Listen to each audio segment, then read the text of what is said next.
நம்ம சங்கீதம் 142வது அதிகாரத்தை நாம் வாசிக்க போகிறோம். சங்கீதம் 142 1வது வசனத்தை யாராவது ஒருவர் சத்தமாக வாசிங்க.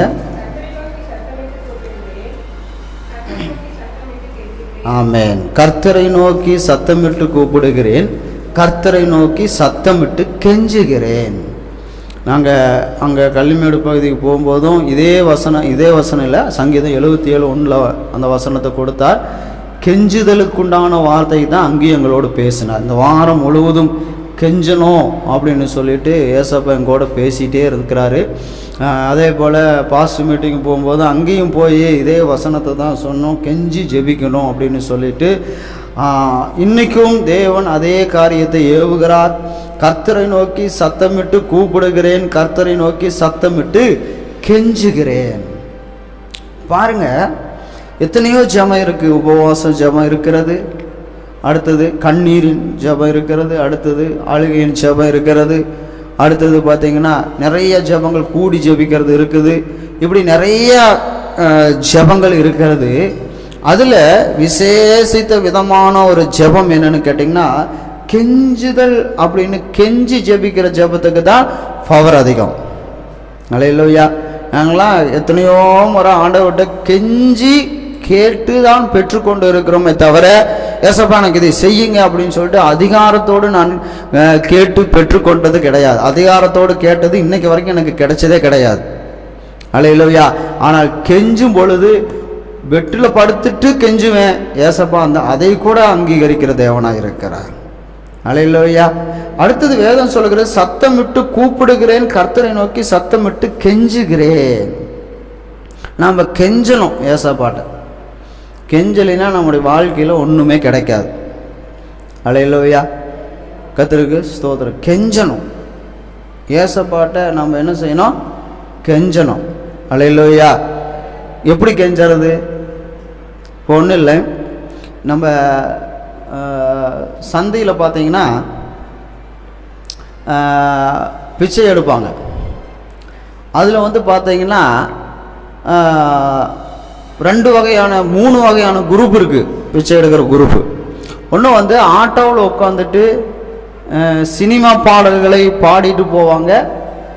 யாராவது முடிஞ்சாங்கன்னா அவங்களுக்கு காசு கொடுப்பாங்க. இன்னொருத்தர் நடந்து கழுத்தில் ஸ்பீக்கர் மாட்டிட்டு நடந்து சினிமா பாட்டு பாடிட்டு போவாங்க. அவங்களுக்கு முடிஞ்சவங்க காசு கொடுப்பாங்க. இன்னொரு குரூப்பு கடையாக போய் கை நீட்டி ஏதாவது கொடுங்க அப்படின்னு சொல்லி கை நீட்டி கேட்குறவங்க, அது ஒரு குரூப் இருக்கிறாங்க. இந்த 3 குரூப்புக்கு யாருக்கு அதிகமாக பணம் கிடைக்கும்னு நினைக்கிறீங்க? கையேந்தினவங்களுக்கு அவன் பாடிட்டே போயிடும், கம்முன்னு விட்டுருவாங்க, யாருமே கண்டுக்க மாட்டாங்க. ஆனால் கையேந்தினவங்களுக்கு கிடைக்காம போனதே கிடையாது. அல்லேலூயா. கையை ஏந்தினால என்னதான்? கெஞ்சுறதுன்னு அர்த்தம். அப்போ நம்ம மனுஷர்கிட்ட கையேந்தல, ஏசப்பாட்ட கையேந்துறோம். எங்க பாஸ்டர் எங்களுக்கு சொல்லி கொடுத்த சொல்லி எங்களை வளர்த்தன காரியம் இதுதான். யாருக்கிட்ட கையேந்தணும்? ஏசப்பாட்ட மட்டும்தான் கையேந்தணும். மனுஷங்கிட்ட கையேந்தவே கூடாது அப்படின்னு சொல்லி எங்களை வளர்த்தி இருக்கிறார். நாங்கள் இன்றைக்கு வரைக்கும் எந்த மனுஷங்கிட்ட போய் நாங்கள் கையேந்தினதே கிடையாது. எதாக இருந்தாலும் ஏசப்பாட்டை தான் கேட்போம், கையேந்துவோம். அல்லேலூயா. இனியும் நாங்கள் ஏசப்பாட்டை தான் கையேந்தி வாழ்க்கையை ஓட்ட எங்கள் ஏசப்பா எங்களை ஆசீர்வதிப்பாராக.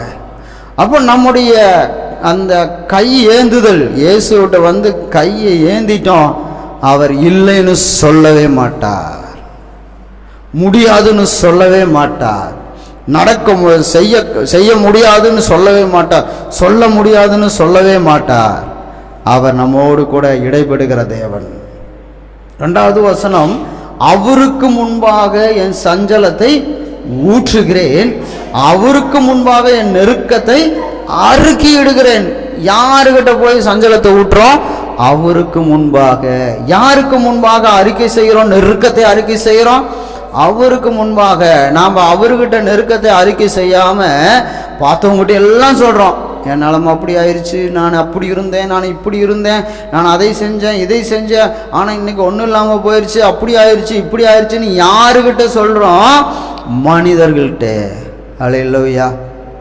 ஆனால் வேதம் சொல்லுகிறது அவருக்கு முன்பாக என்ன செய்யணும்?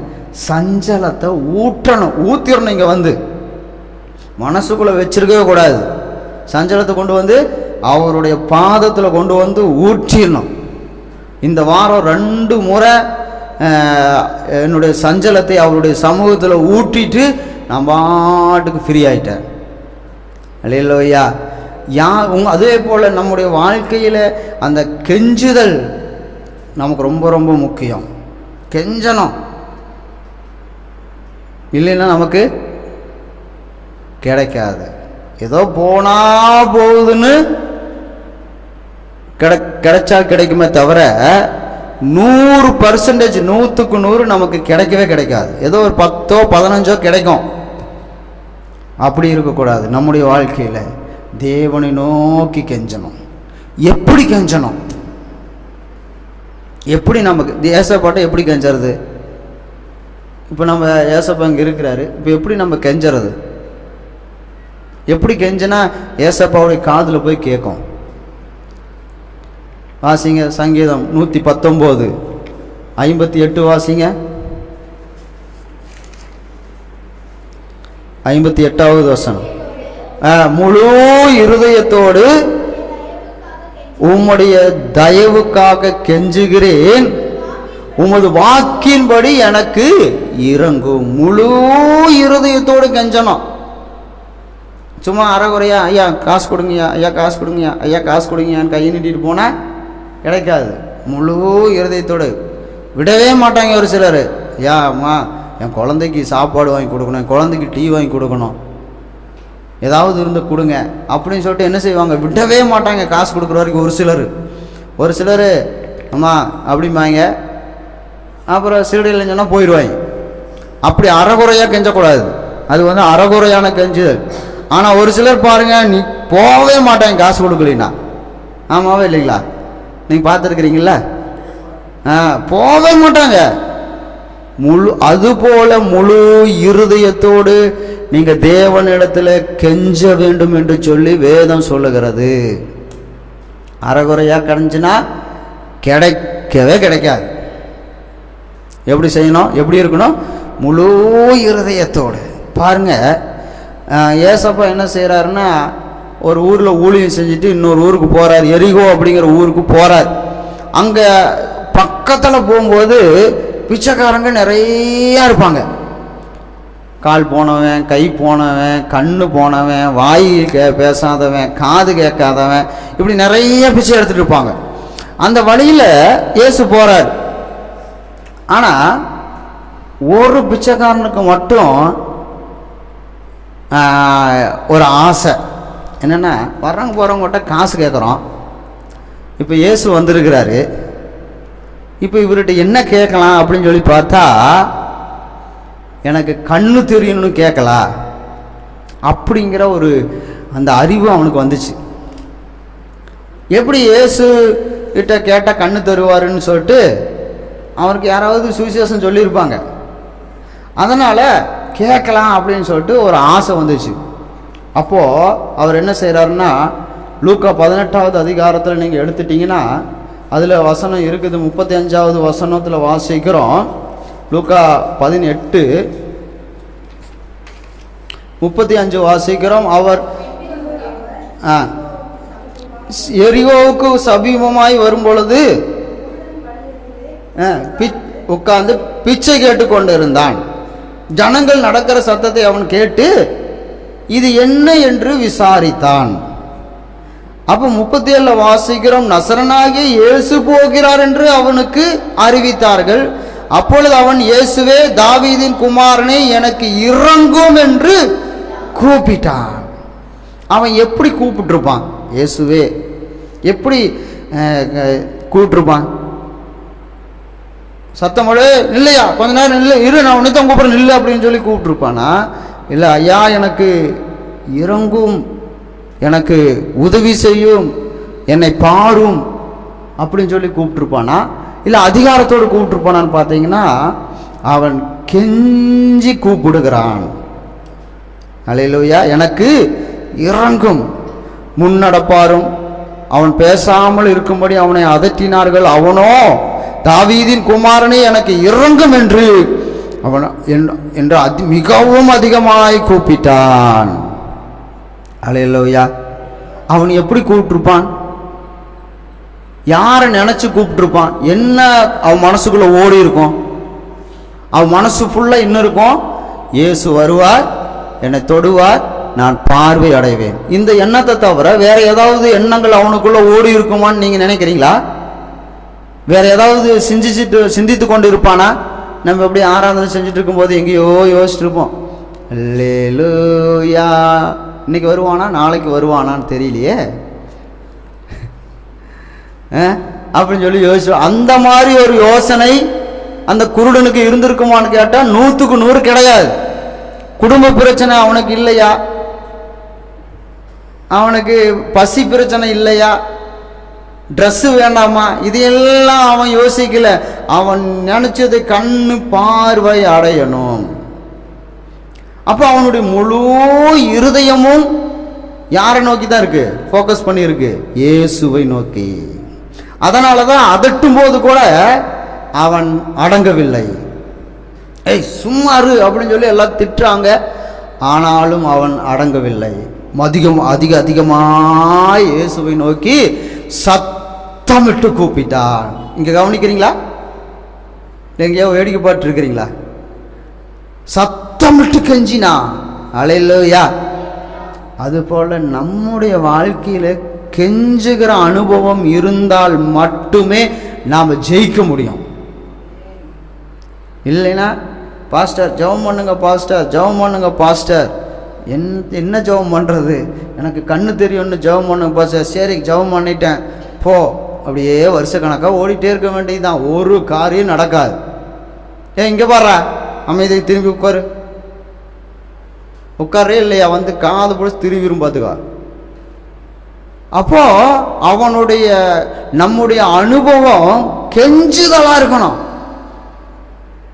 நீங்க கெஞ்சினா இயேசு வந்து தொட்டார்னா பார்வை அடையும். அல்லேலூயா. கண் பார்வை தெரியும். வேதம் சொல்லுகிறது இயேசு தொட்டதனால அங்க சுகமடைஞ்சாங்களான்னு பாருங்க. இயேசு நின்று 39வது வசனத்தில் இயேசு நின்று அவனை தம்மிடத்தில் கொண்டு வரும்படி சொன்னார். அவன் கிட்ட வந்த போது அவர் அவனை நோக்கி என்ன கேட்கிறாருன்னா, நான் உனக்கு என்ன செய்ய வேண்டும் என்று இருக்கிறாய் என்று கேட்டார். இயேசு கேட்கிறார். இயேசுக்கு தெரியாதா?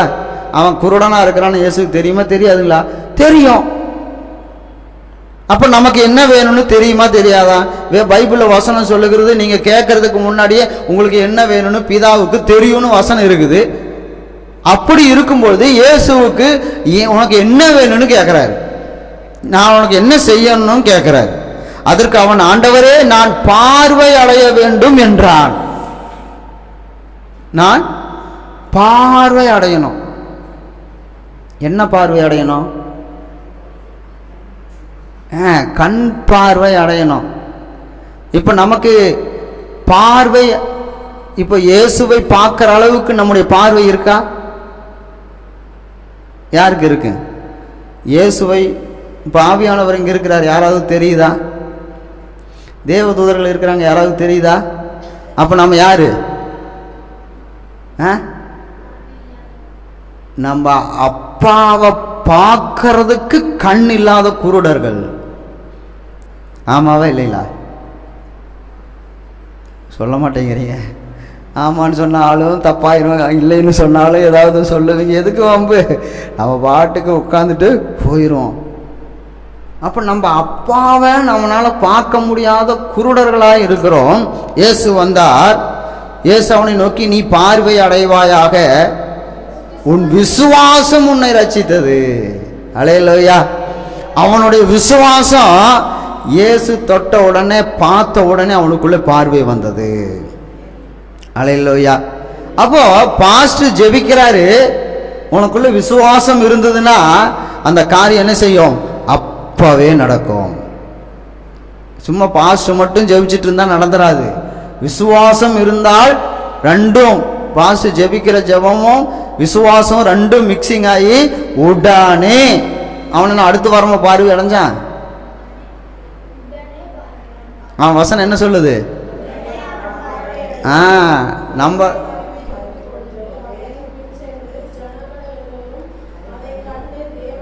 ஹல்லேலூயா. பார்த்தீங்களா?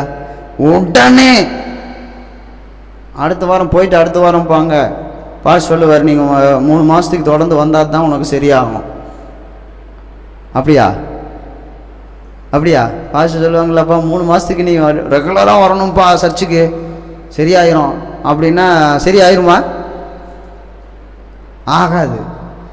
உடனே குஷ்டரோகி தொட்டாரு, 1 வாரம் கழிச்சு சுகமானாரா? உடனே. அப்போ என்னமோ உள்ளுக்குள்ள என்னமோ காரியம் நடந்து கொண்டு இருக்கிறது. என்னன்னா கெஞ்சிக்கிற அனுபவம் அவனுக்குள்ள இருக்கிறது. இத்தனை நாள கெஞ்சி கெஞ்சி பிச்சை தான் கேட்டான், இப்ப கெஞ்சி கண்ணையே கேட்டுட்டான். அல்லேலூயா. அப்போ நம்முடைய வாழ்க்கையிலே நாம் அவரை நோக்கி சத்தமிட்டு கெஞ்ச வேண்டும். 142:1 சொல்லுகிறது, அவரை நோக்கி சத்தமிட்டு நாம் கெஞ்ச வேண்டும். அல்லேலூயா.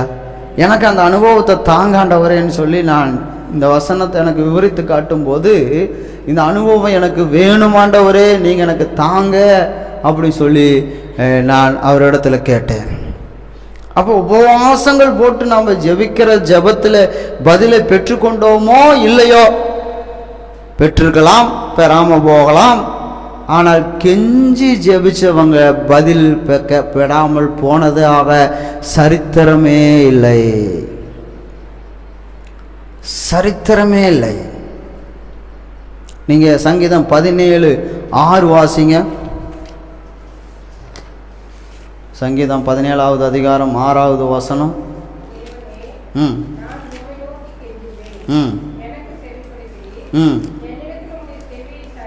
சாய்த்து என் வார்த்தையை கேட்டருளும்.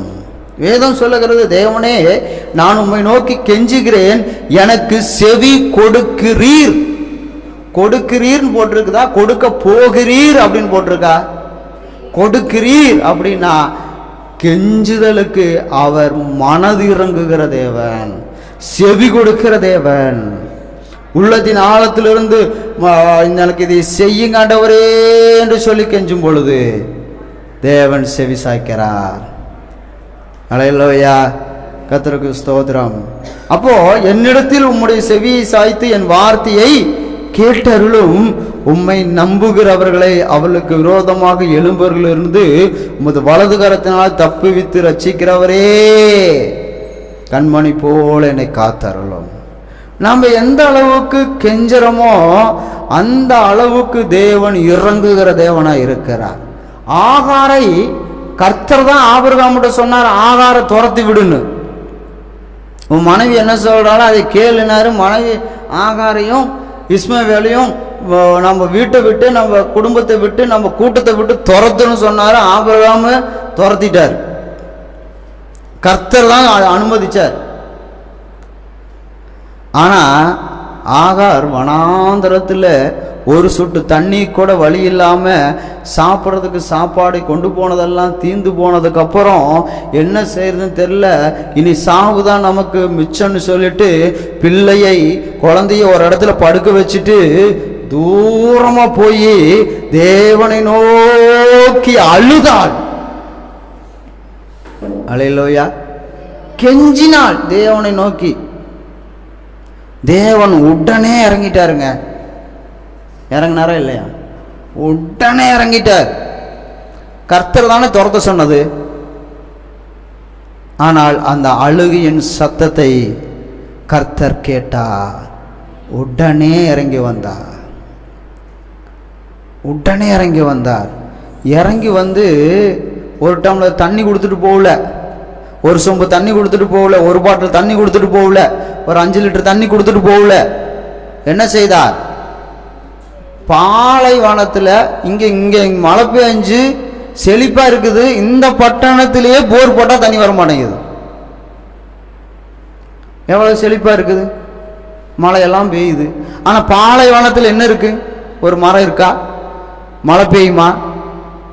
ஒன்றுமே இருக்காது. வெறும் மணல் தான் இருக்கும், சுடு காற்று தான் இருக்கும். ஒரு சொட்டு தண்ணீர் எடுத்து இப்படின்னீங்கன்னா அப்படியே காற்றுல கரைஞ்சிரும்.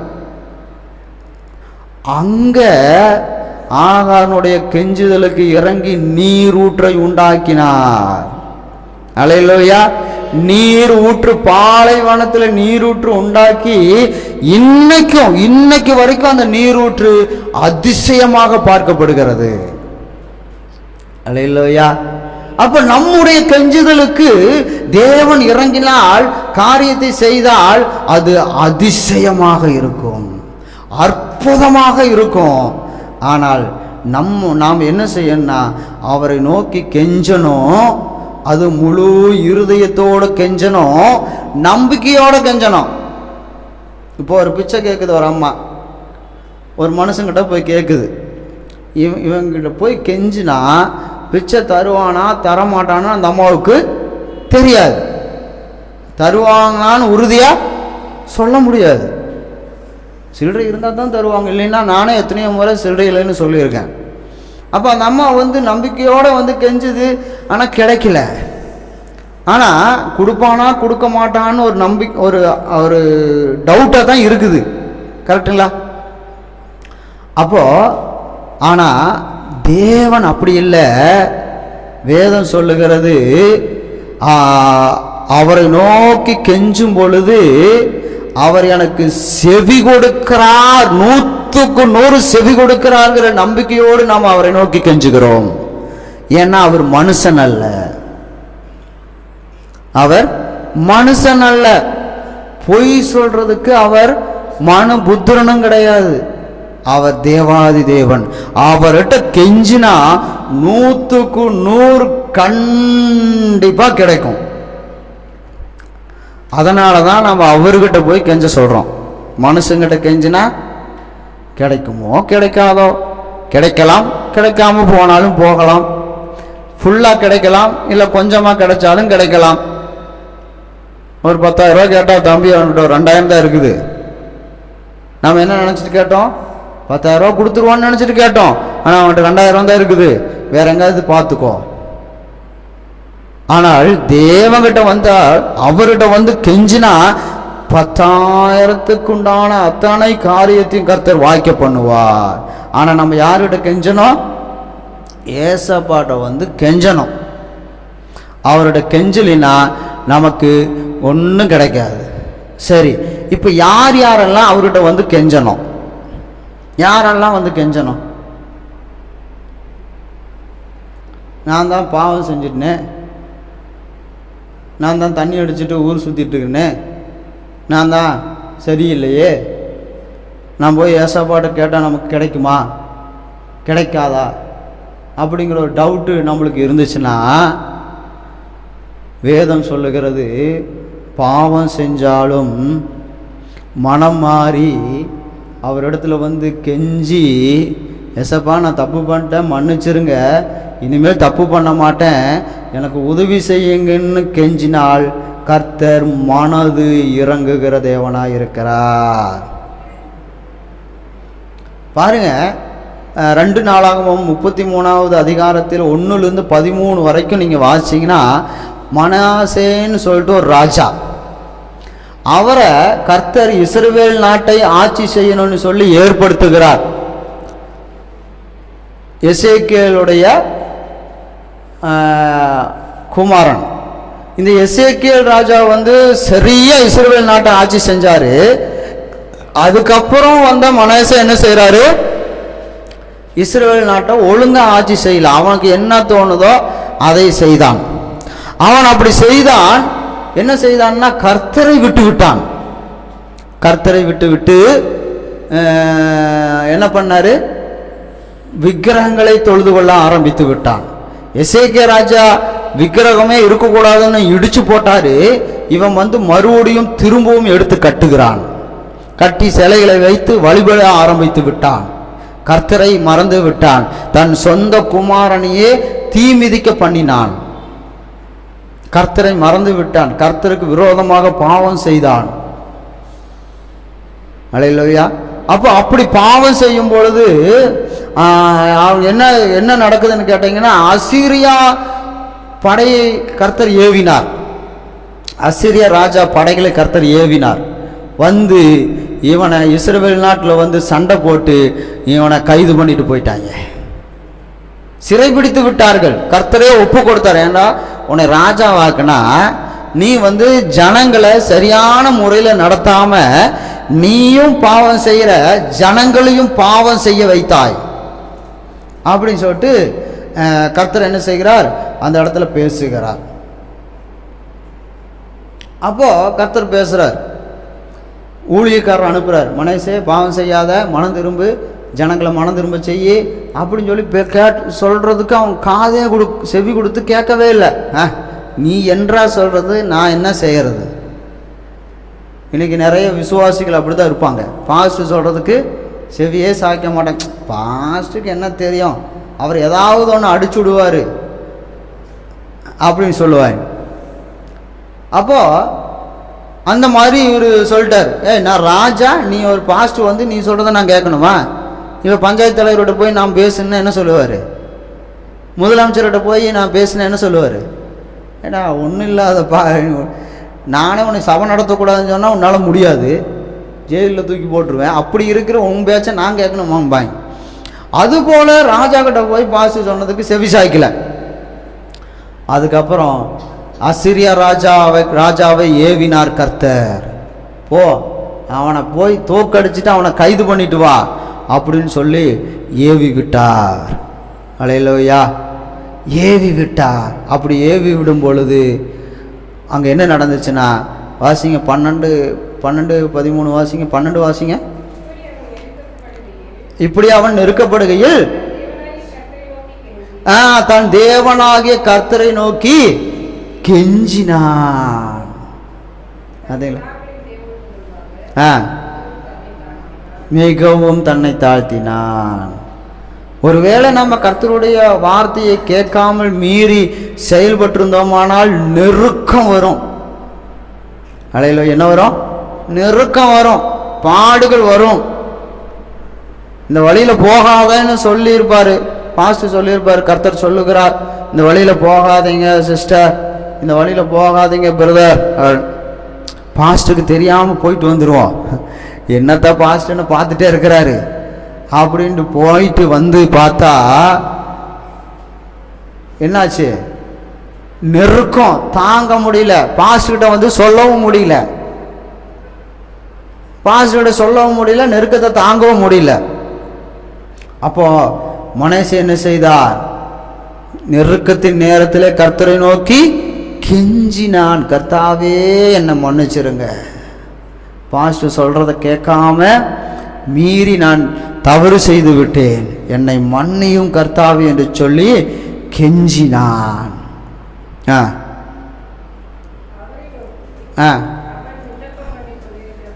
விண்ணப்பம் பண்ணி கொண்டுட்டு இருக்கும்போது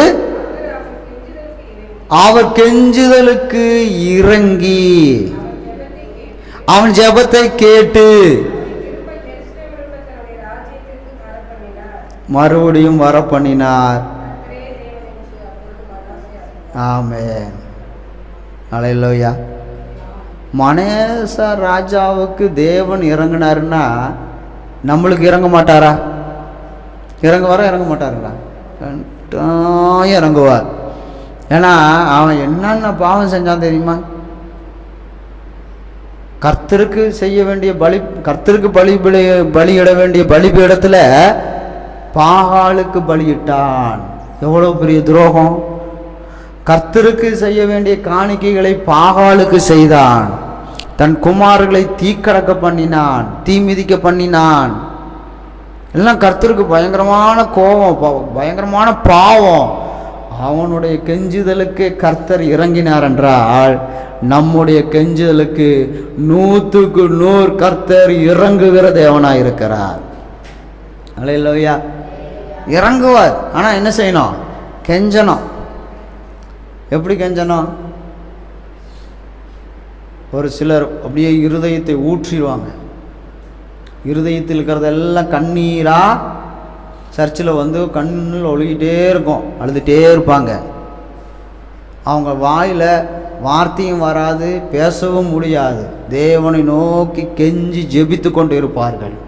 அதே போல் நம்முடைய வாழ்க்கையிலும் கெஞ்சி ஜெபிச்சா தோத்து போனவங்களா சரித்திரமே இருக்காது. மனேசே ராஜாவுக்கு இறங்கின தேவன் நமக்கும் இறங்குவார், இறங்கி நமக்கும் செவி கொடுக்கிற தேவனாய் இருக்கிறார். அல்லேலூயா, கர்த்தருக்கு ஸ்தோத்திரம். 10வது வசனத்தில் சொன்ன பேச்ச கேட்கல, 11வது வசனத்தில் கர்த்தர் தண்டனை கொடுத்தார், 12வது வசனத்தில் மனம் திரும்பினான், 13வது வசனத்தில் கர்த்தர் பதில் கொடுத்து விட்டார். அல்லேலூயா. எசேக்கியா ராஜாவை எலியா போய் செத்துருவான், எல்லாத்தையும் ஒழுங்குபட சொல்லிட்டார். நீ போ எலியா, என்ன செய்ய, போய் எசேக்கியா ராஜாவிட்ட போய் சொல்லிடு, நீ செத்துருவ, எல்லாத்தையும் ஒழுங்குபடுத்தணும். நம்மெல்லாம் செத்ததுக்கப்புறம் தான் ஒழுங்குபடுத்துவாங்க, நம்மளுக்கே தெரியாது. ஆனால் உயிரோடு இருக்கிறவனையே ஒழுங்குபடுத்த சொன்னால் எப்படி இருக்கும்? நாளைக்கு நீ செத்துருவ, இன்றைக்கே எல்லா சொந்தக்காரங்களுக்கெல்லாம் நீயே கூப்பிட்டு சொல்லிடு, சாப்பாட்டுக்கு சேருக்கு சாமி இடத்துக்கெல்லாம் சொல்லிடு, நீ நாளைக்கு சாக போகிறன்னு சொன்னால் எப்படி இருக்கும்? அல்லேலூயா, சோதரம். அப்போ கெஞ்சும் பாருங்க, ஒரு கெஞ்சுதல். எசேக்கியா ராஜா செத்துருவன்னு சொன்னோன்னே எசேக்கியா ராஜா செவுத்து பக்கம் திரும்பி கெஞ்சி அழுதான். அல்லேலூயா, கெஞ்சி அழுதான். அப்படி அழுகிற வேளையில் கர்த்தர் இறங்கினார். அரண்மனையில் போய் சொல்லிட்டு அரண்மனை கேட்டை தாண்டதுக்குள்ள மறுபடியும் எலியாட்ட கர்த்தர் பேசுறாரு, தம்பி திரும்பி போ, போய் கர்த்தர் ஒன்று ஜெபத்தை கேட்டார், 15 வருஷம் உனக்கு கூட்டி கொடுத்துட்டாரு, சந்தோஷமா இருந்துக்கன்னு சொல்லி மறுபடியும் போய் சொல்ல சொன்னார். மறுபடியும் போய் சொன்னார்.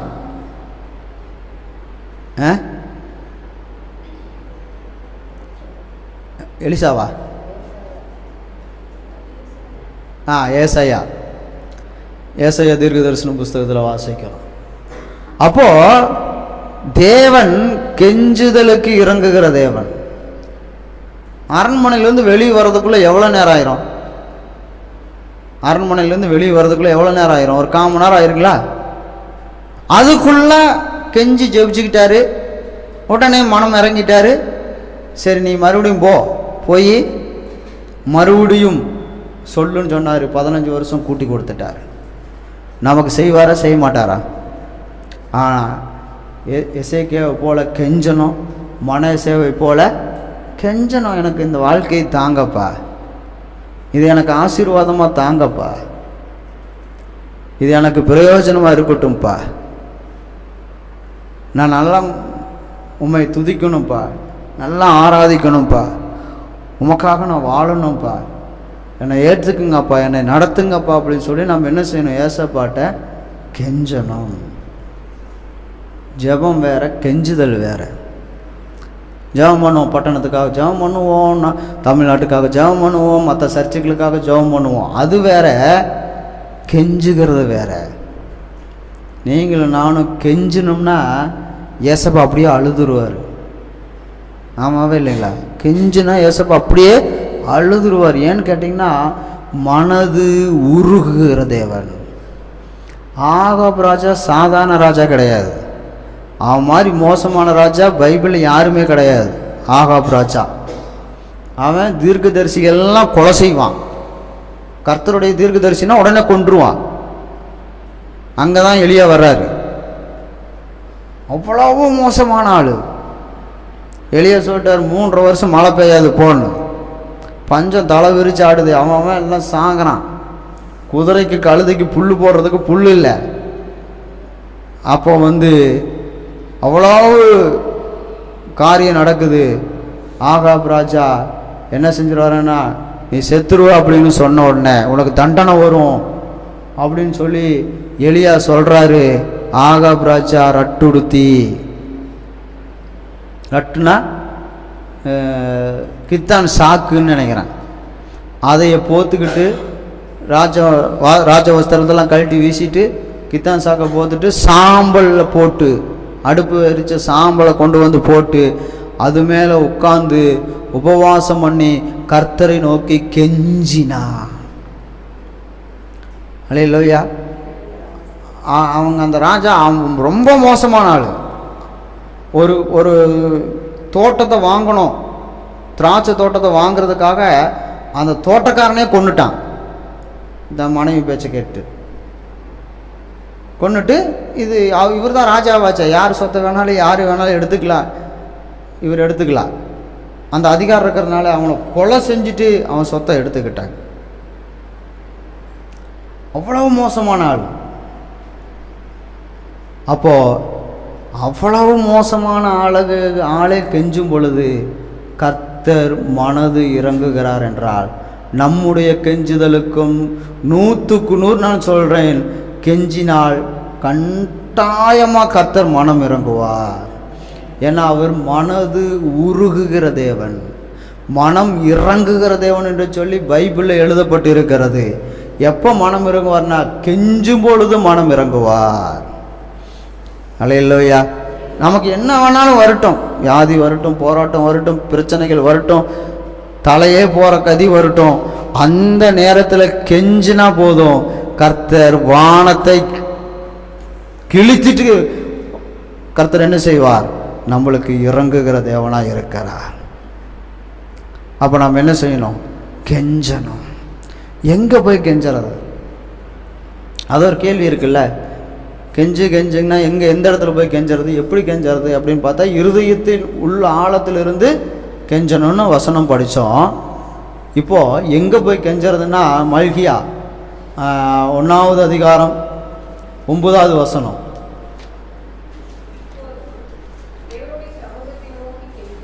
ஆ ஆ ஆ இப்பொழுதும் தேவனுடைய சமூகத்தை நோக்கி கெஞ்சணும். எங்கே கெஞ்சணும் சொல்லுங்க, எங்கே கெஞ்சணும்? தேவனுடைய சமூகத்தில், அவருடைய சமூகத்தில், அவரை ஆராதிக்க கூடி வருகிற சமூகத்தில் அவரை நோக்கி கெஞ்ச வேண்டும். அப்போ அவர் என்ன செய்வார்னா, அப்பொழுது நம்மேல் இறங்குவார், இது உங்களால் வந்த காரியம்.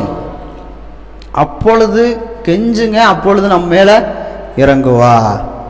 அவருடைய சமூகத்தில் நாம் கெஞ்சும் பொழுது நமக்கு கிடைக்காத காரியங்கள், நம்மளால் செய்ய முடியாத காரியங்கள், நம்மளால் சாதிக்க முடியாத காரியங்களை கர்த்தர் செய்வார், சாதிப்பார். அவ்வளோதானா சந்தோஷம்? அவ்வளோதானா? கர்த்தருக்கு ஸ்தோத்திரம். அண்ணாத்தோட பிரதரு வண்டி ஓட்டும் போது அவர் சவுண்டை பார்க்கணும், ஆனால் சர்ச்சில் சவுண்டே வர மாட்டேங்குது. அல்லேலூயா. அப்பா, ஒரு அல்லேலூயா வாங்குறதுக்குள்ள எவ்வளவு பாடுபட வேண்டியதாக இருக்குது. அப்போ ஏசப்பாட்ட கெஞ்சணும், மனுஷர்கிட்ட இல்லை. பெத்த பிள்ளைகளாக இருந்தாலும் சரி, மனுஷன்தான். கெஞ்சினா ஒன்றும் நடக்க போகிறதில்ல, உனக்கு வேறு வேலை இல்லை அப்படின்னு தான் நமக்கு பதில் கிடைக்குமே தவிர, நாம் நினைக்கிற காரியம் நடக்காது. மனுஷங்கிட்ட கேட்டீங்கன்னா 100க்கு 10% கிடைக்கிறதே டவுட்டு தான். கிடைக்கலாம், கிடைக்காம போனாலும் போகலாம். ஆனால் கர்த்தரிடத்தில் கெஞ்சினால் 100க்கு 100 கர்த்தர் பதில் கொடுக்கிற தேவனாக இருக்கிறார். பாருங்க, பஞ்சகாலம் வந்துடுச்சு. ஈசாக்கு என்ன செய்கிறாருன்னா, பஞ்சகாலத்தில் தண்ணி இல்லை, மழை இல்லை. யாராவது விவசாயம் பண்ணுவாங்களா? யாராவது விவசாயம் பண்ணுவாங்களா? எங்கேயாவது விவசாயம் பண்ணது பார்த்துருக்கிறீங்களா? கேணியில் தண்ணி இல்லை, போரில் தண்ணி இல்லை, மழையும் இல்லை. அப்படியே நெல் வாங்கிட்டு வந்து நல்லா ஓட்டி உழவெல்லாம் ஓட்டி விதைப்பாங்களா? ஆனால் ஈசாக்கு விதைச்சார். யாரை நம்பி? நிலத்தை நம்பியா? கிணத்து தண்ணி நம்பியா, போர் தண்ணி நம்பியா, இல்லை மழையை நம்பியா? கர்த்தரை நம்பி. விதைச்சிட்டு சும்மாவா இருந்திருப்பாரு? எத்தனை கெஞ்சி இருப்பாரு. ஆண்டவரே விதைச்சிட்டேன், விதைச்சிட்டு போய் படுத்து தூங்கிட்டாரா? எவ்வளவு கெஞ்சிருப்பார். ஆண்டவரே சொன்னேன்னு சொல்லி விதைச்சிட்டேன், என் குடும்பம் என்னுடைய சந்ததி எல்லாம் இருக்குது, இத்தனை பேர் இருக்கிறாங்க, சாப்பாட்டுக்கு என்ன செய்வோம்? குதிரை இருக்குது, கழுதை இருக்குது, ஆடு இருக்குது, சாப்பிட்றதுக்கு என்ன செய்யும்? நாங்கள் என்ன செய்வோம்? என்ன பண்ணுவோம்? நாங்கள் செத்துருவோம், பட்டினியாக கடந்து எல்லாம் செத்துருவோம், நீங்கள் எனக்கு உதவி செய்யுங்கன்னு சொல்லி ஈசாக்கு தேவனிடத்தில் கெஞ்சி இருப்பாரா மாட்டாரா? கெஞ்சி இருப்பார். எந்த அளவுக்கு கெஞ்சி இருந்தா போட்ட விதை 100க்கு 100 பலன் கொடுத்துருக்கோம். யாராவது போட்ட விதை 100க்கு 100 அறுவடை செஞ்சிருக்கிறாங்களா? நீங்க தான் சொல்லணும். 100க்கு 100 அறுவடை செஞ்சதுக்கு எத்தனை பதர் போகுது, எத்தனை வேஸ்டா போகுது.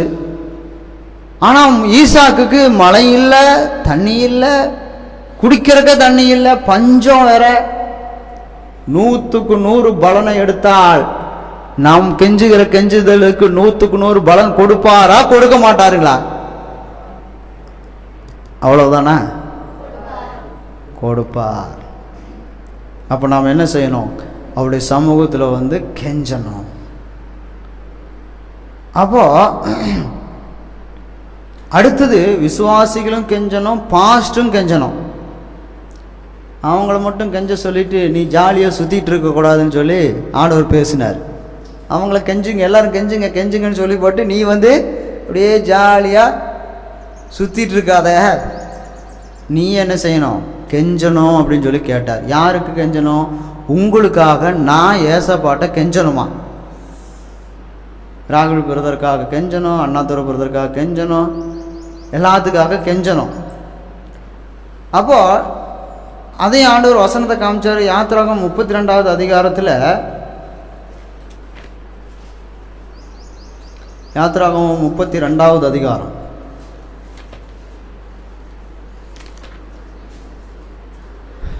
13-14 வாசிங்க.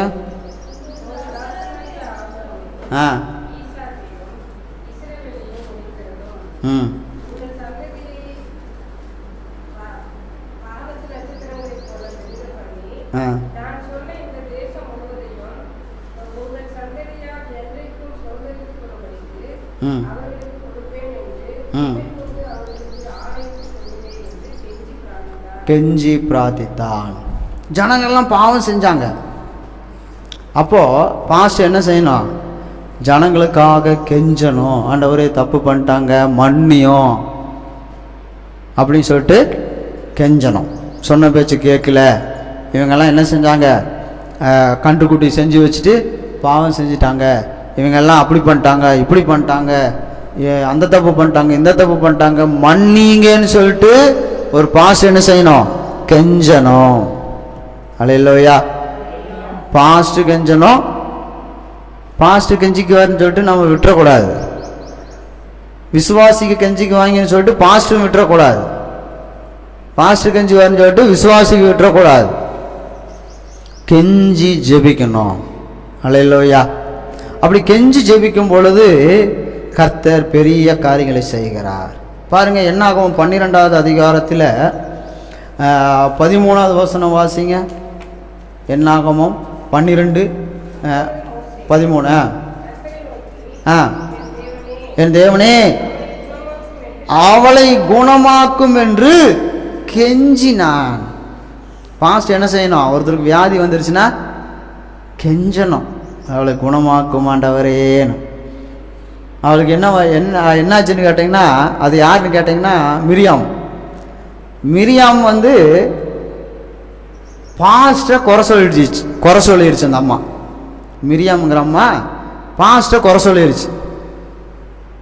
அவன் பாரு அதை பண்ணிட்டான், அவன் பாரு அந்த பாஸ்ட் பாரு இதை பண்ணிட்டாரு, இந்த பாஸ்ட் இப்படி பண்ணிட்டாரு அப்படி பண்ணிட்டாருன்னு இந்த மிரியாம மோசையை குறை சொல்லிடுச்சு. மோசேவை குறை சொன்னோடனே கர்த்தர் சும்மா விடுவாரா? வந்தது பாரு கர்த்தர் என்ன சொல்லிட்டாரு? வாசிங்க 9வது வசனம். அவர்கள் மேல் மூண்டதை அவர் போயிட்டார். கர்த்தர் என்ன செஞ்சிட்டார்? கோபம் வந்து போயிட்டார். ஏன்னா நீங்கள் மேலே வாசித்து பார்த்தீங்கன்னா தெரியும், குறை சொல்லிட்டாங்க, குற்றம் கண்டுபிடிச்சாங்க, திமிரா பேசினாங்க. கர்த்தர் கோபம் வந்துச்சு, போயிட்டார்.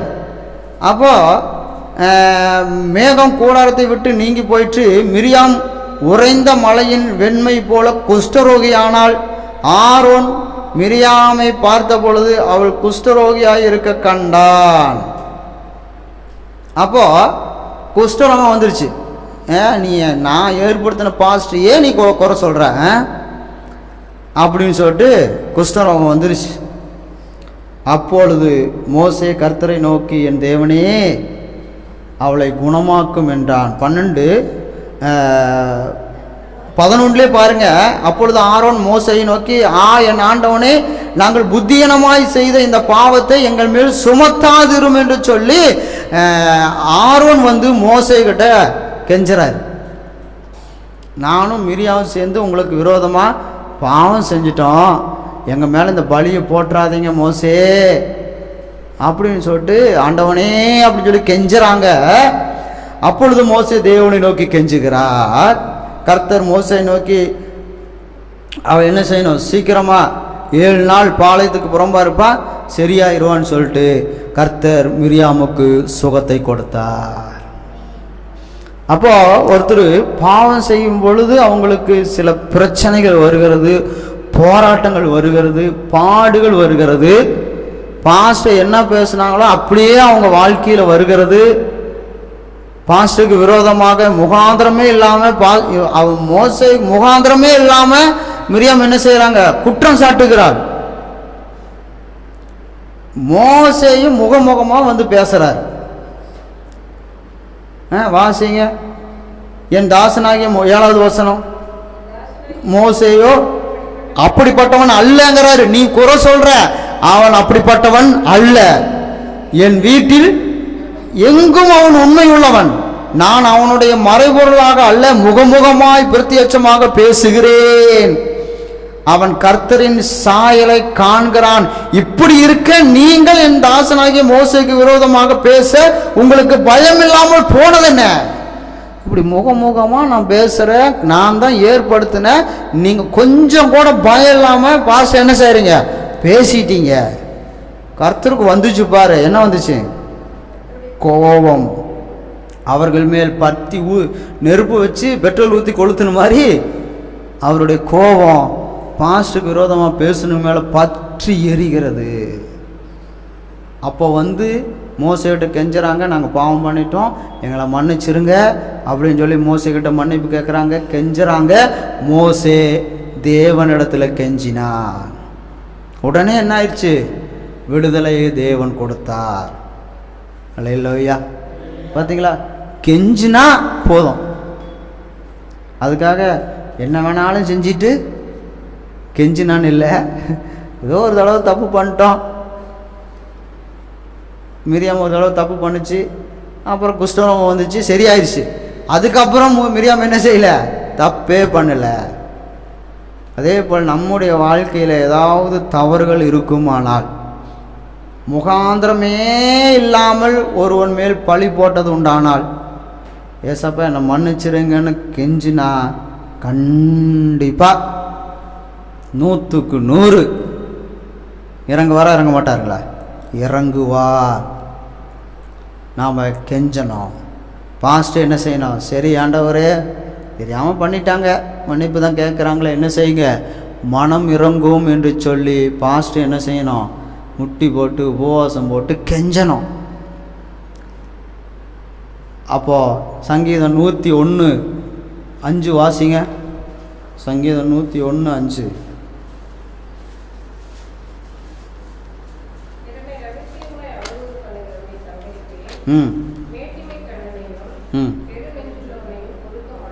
ஆமென். ரகசியமாக அவதூறு பண்ணுவாங்க, ரகசியமாக. எத்தனாவது? 5வது வசனம் படிச்சிங்க. ரகசியமாக அவனுக்கே தெரியாமல் அவனை பற்றி வீடு வீடாக போய் அவனுக்கும் அவங்களுக்கும் சம்மந்தமே இருக்காது. ஆனால் இப்போ உதாரணத்துக்கு இப்போ எனக்கும் எங்கள் சொந்தக்காரங்களுக்கும் சம்மந்தமே கிடையாது. நாங்கள் பாட்டுக்கு பொழைக்கணும், அவன் பாட்டுக்கு பொழைச்சிட்ருக்கான், நல்லது கெட்டதுன்னா கூப்பிடுவாங்க, போகிறோம் வர்றோம், அப்படி தான் இருந்துகிட்ருக்கோம். ஆனால் என்னை பற்றி போய் என்ன செய்கிறது, வீடு வீடாக போய் உட்காந்து என்னை பற்றி பேசுறது. இதுதான் ரகசியமாக என்ன செய்கிறது, பிறனை ரகசியமாய் அவதூறு பண்ணுகிறவனை இப்படி தான் கர்த்தர் என்ன செய்வார், மிரியாமல் பண்ணின மாதிரி பண்ணிடுவார்.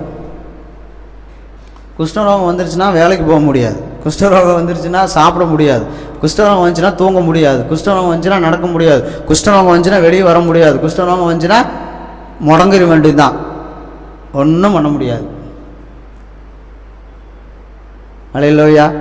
பக்கவாதம் வந்தவங்கள கூட நாம் தூக்கிட்டு போகலாம், வெளியே ரோட்டில் ஆஸ்பத்திரிக்கு கூட்டிகிட்டு போகலாம், பக்கவாதம் வந்துட்டா. ஆனால் குஷ்டரோகம் வந்துட்டால் அப்படியும் செய்யக்கூடாது, செய்ய முடியாது. வெளியே வந்தால் வீதியே தொத்திக்கும். அது அந்த மாதிரி நம்மளை ஒதுக்கப்பட்டவராக நம்மளை தேவன் தள்ளிடுவார். நம்மளுக்கு குஷ்டரோகம் வராது. எல்லாரும் எப்படி குஷ்டரோகியை வெறுக்கிறாங்களோ அதுபோல நம்மை என்ன செய்திருவார், தேவன் ஒதுக்கி வைத்து விடுவார். பிறனை ரகசியமாக அவருக்கு தெரியாது அப்படின்னு சொல்லிட்டு எனக்கு தெரியாதுன்னு சொல்லிட்டு என்னை பற்றி போய் எல்லா இடத்துலையும் சொல்கிறவர்களை உதாரணமாக சொல்கிறேன். ஏன்னா என்னையும் சொல்லிட்டு தான் இருக்கிறாங்க, இல்லைன்னு சொல்லிட்டு தான் இருக்கிறாங்க. இப்போ இன்றைக்கும் சொல்லுவாங்க, சொல்ல மாட்டாங்கன்னு கிடையாது, இன்றைக்கும் சொல்லுவாங்க. அப்படி ரகசியமாக என்னை பற்றி அவதூறு பண்ணுகிறவர்களை கர்த்தர் என்ன செய்வார், ஒரு குஷ்டரோகியை ஒதுக்கின மாதிரி ஒதுக்கி வைத்து விடுவார். யாருமே கண்டுக்க மாட்டாங்க. அப்புறம் எல்லாத்துக்கும் என்ன சொல்லுவாங்க, எல்லாத்தையும் குறை சொல்லுவாங்க. என்னை கண்டுக்கல, யாரும் கண்டுக்கல, என்னை எல்லாம் இப்படி விட்டுட்டாங்க, அனாதையை விட்டுட்டாங்க, அப்படி இப்படின்னு புலம்புறதுக்கு காரணம் இதுதான். நாம் என்ன செஞ்சிடக்கூடாது, யாரை பற்றியும் போய் அடுத்தவங்ககிட்ட ரகசியமாக அவங்களுக்கு தெரியாது என்று சொல்லக்கூடாது. சங்கீதம் 30:10 வாசிக்கிறோம். சோதரம்.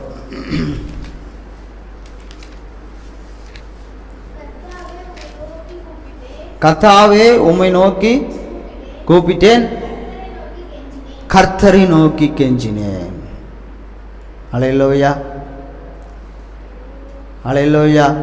கர்த்தரை நோக்கி கெஞ்சினேன். 2வது வசனம், என் தேவனாய் கர்த்தாவே உம்மை நோக்கி கூப்பிட்டேன், நீர் என்னை குணமாக்குறீர். நம்முடைய வியாதி நீங்கணும்னா கர்த்தரை நோக்கி கெஞ்சணும், இல்லைன்னா நமக்கு ஒன்றும் நடக்காது, ஒன்றுமே மாறாது. அப்போ நான் கெஞ்சணும். அப்படி கெஞ்சும் பொழுது ஒரு நம்பிக்கை பிறக்கும். சங்கீதம் 77:1 கர்த்தர் எனக்கு செவி கொடுத்தார்.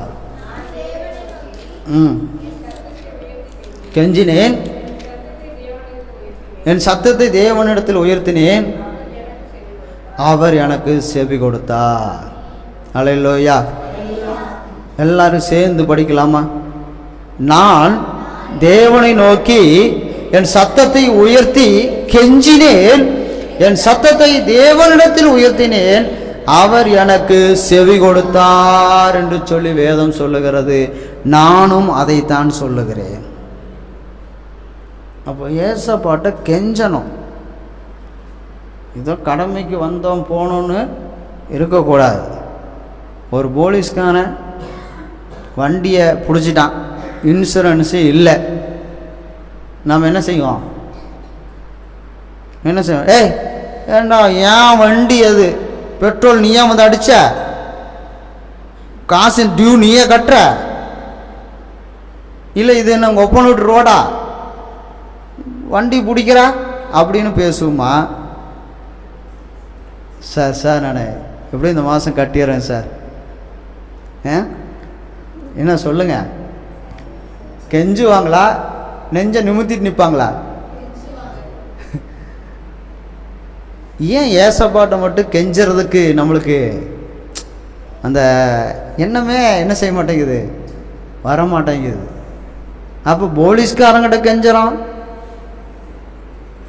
எவனாவது கார் மேலே கொண்டு போய் நம்ம பைக்கு விட்டுட்டோம், தப்பு யார் மேலே, நம்ம மேலே.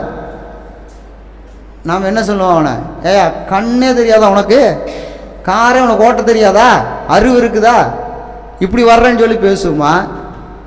சார் தெரியாமல் இடிச்சிட்டேன் சார், சாரிங்க சார், தெரியாமல் அடிச்சிட்டேன் சார் அப்படின்னு கெஞ்சுவோமா இல்லை திமிரா பேசுவோமா? அல்லேலூயா. அப்போ ஏசப்பாட்ட என்ன செய்யணும்? நம்முடைய கெத்தை காட்டினா என்ன ஆகும்? அல்லேலூயா. நான் உம்முடைய பிள்ளை ஆண்டவரே எனக்கு இறங்கும் அப்படின்னு சொல்லி கட்டளை போட்டால் இறங்குவாரா? ஆண்டவரே நான் உங்களுடைய பிள்ளை ஆண்டவரே ப்ளீஸ் எனக்கு எப்படியாவது இறங்கும் அப்படின்னு சொல்லிட்டு கேட்கணுமா? சோதரம். இப்போ ஒரு குடும்பம் இருக்குது. ஒரு கணவன்கிட்ட தன் மனைவி அதிகாரம் போட்டால் சேலை கிடைக்குமா இல்லை கெஞ்சினா சேலை கிடைக்குமா? இந்த பக்கம் கேட்போம். சொல்ல மாட்டேங்கிறீங்க. கேட்க நீங்கள் நாமளே எடுத்துக்கிறதாச்சே, எதுக்கு அவர்கிட்ட போய் கேட்டு கேட்டால் ஒன்று தான் கிடைக்கும். நாமளே எடுத்தால் 2 கூட எடுத்துக்கலாம். கெஞ்சினா கிடைக்கும். இதுக்கு முதல்லயே நீங்கள் சொல்லியிருக்கல.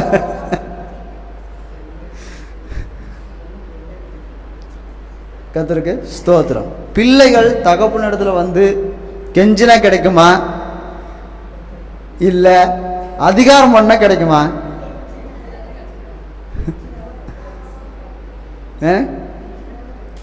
ஆமா. அப்போ கெஞ்சுதலுக்கு எவ்வளவு பவர்!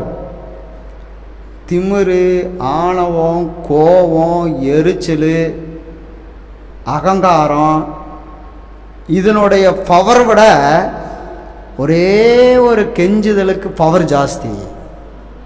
அல்லேலூயா. அதெல்லாம் ஊசி பட்டாசு மாதிரி கோபமெல்லாம்.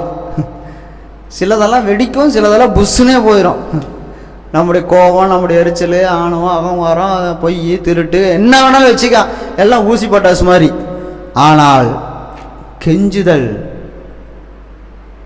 எப்படி இருக்கும்? வெடிச்சா ஊரே என்ன செய்யும்? கிட்டு கிட்டு கிட்டுன்னு அதிரும். நம்ம சோதனை ஓட்டம் பண்ணுறாங்க இல்லையா? கடலுக்குள்ள சோதனை ஓட்டம் பண்ணுவாங்க, ஊரே நடுங்கும். அது போல பவர் வாய்ந்தது நாம் கெஞ்சுதல். அல்லேலூயா. அதுக்காக மனுஷங்கிட்ட போய் நிற்கணுங்கிற அவசியம் இல்லை, கெஞ்சோணுங்கிற அவசியம் இல்லை, கேட்கணுங்கிற அவசியமே இல்லை. தேவன் இடத்துல வந்து கெஞ்சினா போதும். இந்த மாதிரி ஒரு தப்பு பண்ணிட்டாண்டவரே, எப்படியாவது நீங்கள் இறங்கி எனக்கு உதவி செய்யும். கேட்கலாமா? எத்தனை பேர் கேட்கலான்னு நினைக்கிறீங்க? கேட்குறவங்க, நினைக்கிறவங்க மட்டும் எழுந்து நில்லுங்க. நாம் ஜெபம் பண்ணுவோம். ஏசப்பா நமக்கு இறங்கட்டும். ஆகார் கேட்டால் கர்த்தர் இறங்கினார். தாவீது கெஞ்சினார், கர்த்தர் இறங்கினார். அன்னாள் கெஞ்சினார், கர்த்தர் இறங்கினார். அப்புறம் இன்னும் அநேகர் கெஞ்சினாங்க, கர்த்தர் இறங்கினார். அதுபோல நானும் கெஞ்சினா கர்த்தர் இறங்குவார் அப்படிங்கிற நம்பிக்கையோடு கேளுங்க. ஏசப்பா எனக்கு இறங்கும் என்று சொல்லி கெஞ்சுங்க. நான் தேவனை நோக்கி என் சத்தத்தை உயர்த்தி கெஞ்சினேன், என் சத்தத்தை தேவனிடத்தில் உயர்த்தினேன், அவர் எனக்கு செவி கொடுத்தார் என்று சொல்லி வேதம் சொல்லுகிறது. இப்போ நீங்க கெஞ்சுகிற இந்த கெஞ்சுதலுக்கு ஏசப்பா செவி கொடுப்பார். ஏசப்பா செவி கொடுப்பார். அவர் நமக்கு தண்டனை கொடுத்திருந்தாலும் சரி, நீங்க கெஞ்சினீங்கன்னா ஏசப்பா தண்டனையை நீக்கி விடுவார். அல்லேலூயா, அல்லேலூயா. ஒப்பு கொடுங்க. அல்லேலூயா. ஏசப்பா நான் தப்பு செஞ்சிட்டேன், ஏசப்பா நான் பாவம் பண்ணிட்டேன், ரகசியமா பாவம் பண்ணிட்டேன், என்னை மன்னிங்க, எனக்கு வாழ்க்கை கொடுங்க, என்னை உயர்த்துங்க, என்னை வாழ வைங்க, என் நோய்களை குணமாக்குங்க, என் தொழில் ஆசீர்வதிங்க. அப்பா சோதரம், என்னால நடக்க முடியல, என்னால ஓட முடியல, என்னால பேச முடியல, என்னால வாழ முடியல, எப்படி முடியும்னு எனக்கு தெரியல. ஏசப்பா கெஞ்சரம் கெஞ்சுறப்பா, ஏசப்பா கெஞ்சுறப்பா, எனக்கு இறங்கப்பா, எனக்கு வேற வழி தெரியலப்பா, உங்களை விட்டு எனக்கு வேற வழி தெரியலப்பா, please daddy, please daddy, please daddy, அப்பா நான் கெஞ்சுறப்பா. எல்லாரும் வாய்களை திறந்து கெஞ்சுங்க, கொஞ்ச நேரம் கெஞ்சுங்க, அவர் உங்களுக்கு இறங்குவார். கொஞ்ச நேரம் ஏசப்பாவை நோக்கி கெஞ்சுங்க. அப்பா என்னால வாழ முடியல, என்னால நடக்க முடியலப்பா, என்னால ஓட முடியலப்பா, என்னால வாழ முடியலப்பா, ப்ளீஸ்ப்பா, ப்ளீஸ்ப்பா, என்னால ஒளி செய்ய முடியலப்பா, ப்ளீஸ்ப்பா இறங்குங்கப்பா, ப்ளீஸ்ப்பா இறங்குங்கப்பா, ப்ளீஸ் டாடி, ப்ளீஸ் டாடி, இறங்கு இறங்கு இறங்கு, எனக்கு இறங்குவாப்பா, ப்ளீஸ் கெஞ்சுறப்பா, ப்ளீஸ் டாடி எனக்கு இறங்குவாப்பா, ப்ளீஸ் டாடி எனக்கு இறங்குங்கப்பா, என்னோடு கூட நீர் இறங்க முடியாத கெஞ்சுங்க. ஹல்லேலூயா, வாய்களை திறந்து கெஞ்சுங்க. ஹல்லேலூயா, வாயை திறந்தாதான் கெஞ்ச முடியும். ஹல்லேலூயா, வாயை அப்படியே வச்சுக்கிட்டு ஹல்லேலூயா ஹல்லேலூயா ஏசப்பாட்ட கேட்கறதுக்கு ஹல்லேலூயா நமக்கு என்ன கூச்சம். ஏசப்பாட்ட ஒரு சத்தத்தை உயர்த்தினே, தாவீதின் குமாரனே எனக்கு இறங்கும் என்று சொல்லி அதிகமாய் சத்தம் போட்டான். அதுபோல நீங்க வாயை திறந்து ஹல்லேலூயா என் சத்தத்தை கர்த்தருக்கு நேராய் உயர்த்தி கெஞ்சினே, அவர் எனக்கு செவி கொடுத்தார், அவர் எனக்கு செவி கொடுத்தார். ஹல்லேலூயா, சத்தத்தை உயர்த்தினே, ஒரு சத்தத்தை உயர்த்து, ஒரு சத்தத்தை உயர்த்து, ஹல்லேலூயா சத்தத்தை உயர்த்து, ஹல்லேலூயா உன் சத்தத்தை உயர்த்து. ஹல்லேலூயா, கர்த்தர் சொல்லுகிறார், ஒருவன் கிணத்துக்குள்ள விழுந்துட்டான், அவன் ஹல்லேலூயா மேல தூக்கினா தான் உயிர் வாழ முடியும், அவனால ஏறி வர முடியல. அவன் என்ன செய்வான் என்றால் சத்தத்தை உயர்த்தி தன் முழு இருதயத்தோடு ஹல்லேலூயா சத்தத்தை உயர்த்தி எந்த அளவுக்கு சத்தம் போடணுமோ அந்த அளவுக்கு சத்தம் போட்டு என்னை காப்பாற்றுங்கள் என்று சொல்லி சத்தம் போடுவான். அந்த சத்தத்தை கேட்டு மனிதர்கள் போய் காப்பாற்றுவார்கள். அதை கர்த்தர் காமிக்கிறார். உன் வாழ்க்கை கிணத்துல விழுந்த மாதிரி உன் வாழ்க்கை ஹல்லேலூயா மூழ்கி போகலாம். கொஞ்ச நேரம் விட்டா மூழ்கிடுவோம், காப்பாற்றுறதுக்கு யாரும் இல்லை. உன்னை தேவனை நோக்கி கெஞ்சு மகளே, உன் தேவனை நோக்கி கெஞ்சு மகனே, ஹல்லேலூயா சத்தம் போடு, சத்தம் போடு, உன் சத்தத்தை உயர்த்து, உன் சத்தத்தை உயர்த்து, உன் சத்தத்தை உயர்த்து, ஹல்லேலூயா இன்னும் சத்தத்தை உயர்த்து, கெஞ்சு. ஆண்டவரே கெஞ்சுறேன், ஆண்டவரே டாடி கெஞ்சுறேன், டாடி இயேசுவே எனக்கு இறங்கு, இயேசுவே எனக்கு இறங்கு. நான் குருடனை போல, நான் குருடனை போல என் வாழ்க்கை இருக்கிறது, என் வாழ்க்கை இருக்கிறது.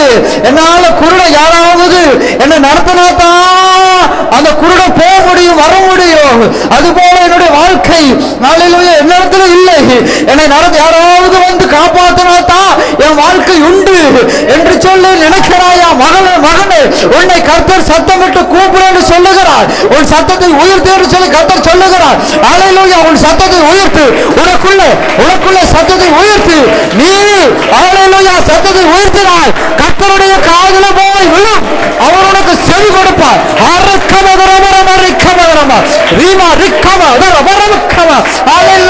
சத்தத்தை உயர்த்தி கெஞ்சு, ஹல்லேலூயா கெஞ்சு, ஹல்லேலூயா. நடக்க முடியல டாடி, நடக்க முடியல, கெஞ்சுக்கிறீங்க. நடக்க முடியல டாடி, நடக்க முடியல, தாங்கி கொள்ளுங்க, கரத்தில் ஏந்தி கொள்ளுங்க டாடி, தாங்கி கொள்ளுங்க, கரத்தில் ஏந்தி கொள்ளுங்க. நான் நடந்து